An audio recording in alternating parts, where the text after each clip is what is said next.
Hey everybody, Peter Zeihan here. I thought today would be a great day to talk about the fusion breakthrough that we had earlier this week. The Biden administration and the Department of Energy have announced that we've been able to achieve the first exothermic fusion reaction, which is a fancy way of saying that you got more energy out of it than you put in.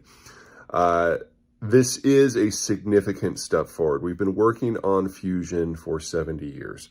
And the whole idea is if you can mimic some of the circumstances that exist in the sun, you can fuse molecules together, specifically types of hydrogen, into helium.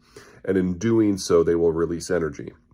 And if you can do this on a sustained basis, you can generate a huge amount of electricity with absolutely zero carbon footprint over the long run.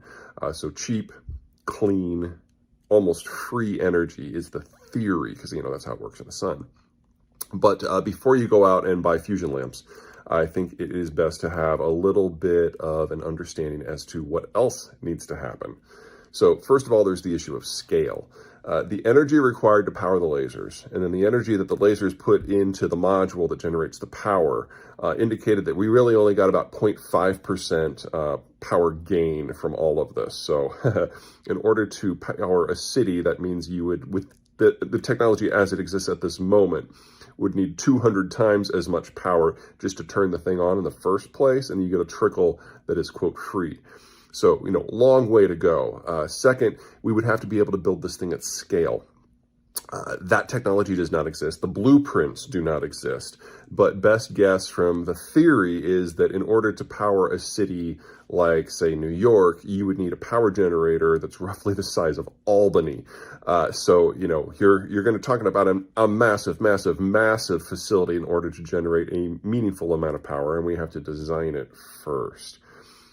Second, the fuel. The best guess is that the material that we're going to be using is tritium, which is a version of hydrogen that is not particularly stable. And we would have to produce it at scale in the same facility in which you've got your fusion reactor. We don't have a blueprint for that yet either. And then third, because the facilities are most likely to be huge in order to generate the power necessary, you then have a transmission issue. Because if you're going to have an absolutely massive facility, you're not going to put it right in a city. You're going to put it outside of a city. And it's not going to just supply one city. It's probably going to supply a couple of dozen, which means you now need transmission. And in order to do this at scale, to make it make sense, especially for an early phase fusion reactor, you're probably talking about having to transmit the power not just a few miles or a few dozen miles or a few tens of miles. You're talking about hundreds of miles. And so now we also need room temperature superconductors. So the Biden administration is very excited, and they've announced that they're going to be funding a project with the intent of having a commercial grade reactor within 10 years, which is ambitious because it's taken us 70 years to get this point. But they also have to solve the tritium issue and the transmission issue. That's not going to happen in 10 years. So best case scenario is in 10 years, we do get a commercial grade facility, and then figure it's going to be another 10 to 30 years before we can solve the tritium and the superconductor issue, and then another 10 to 30 years before we can produce them at scale. So best case scenario, we're talking the 2050s, probably the end of the century. So is this a big deal? Yeah, big step forward. Biggest one in 70 years. There's still a lot of steps to go.